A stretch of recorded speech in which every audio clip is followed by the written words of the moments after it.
Welcome. This is Dan Croak with Wholesale Real Estate Source. Just wanted to talk to you about the 5 biggest mistakes real estate investors can make. And typically when we talk about real estate investors are a very special group of people. They're typically very motivated, driven, and very willing to take risks. However, they are human beings. That means even the most brilliant real estate investors can make mistakes. We all make mistakes. And from the past performance of scores of people involved in real estate, we can see several often repeated mistakes.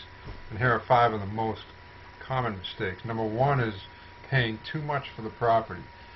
This is one of the worst mistakes a real estate investor can make because it can automatically turn a good investment into a loss. And the simple math is as follows. If you pay, say, $400,000 for a home worth only $200,000, and the equity increases by 90%, you can still lose $20,000 on the deal.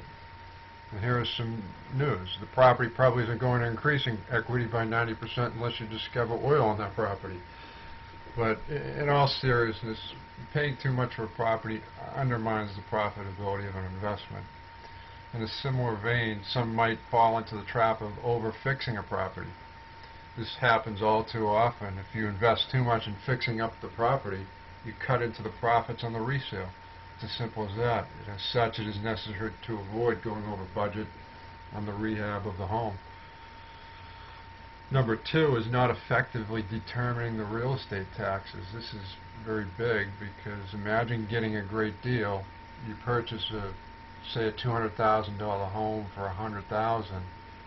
The real estate taxes are say 8%, and you figure you can afford it if you watch your budget. But then it turns out the real estate tax is not $8,000, but $16,000, because the real estate tax is based on the value of the home and not the purchase price of the home. This is a stunning oversight many people will make to their detriment. And number 3 is purchasing a property without performing professional inspections. Unless you are a professional appraiser or assessor, don't try to ascertain the presence or extent of any damage. Often, damage can be more expansive than you realize. As a result, you will need a trained eye in order to understand the extent of the damage. Actually, you'll need a trained eye to determine if any actual damage is present. Sometimes a property may visually look to be in good condition, but is really falling apart. So if you lack training in assessing damage, don't try to make the assessments. Hire somebody. Number 4 is not examining the convenience factor of a property. People look for convenience when they purchase a home. If the property you buy is out in the boonies and it's away from stores and highways and schools and hospitals, you might find it tough to find a buyer.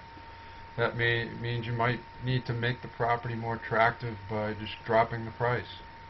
And in some extreme situations, you may have to drop the price to the level that you take a loss on it just to get rid of it. Now, who wants to see their investment turn out that way? I don't. Number 5 is purchasing property that you never physically visited. Now, this mistake is a lot more common than you realize. This is happening all over today. People have been taken in by purchasing properties in distant regions based solely on advertising. Please don't make such an over-the-top mistake. It always turns out to be a disaster. Now, here is some good news. If you do end up making a mistake, as smart real estate investors, we can all bounce back from any mistake.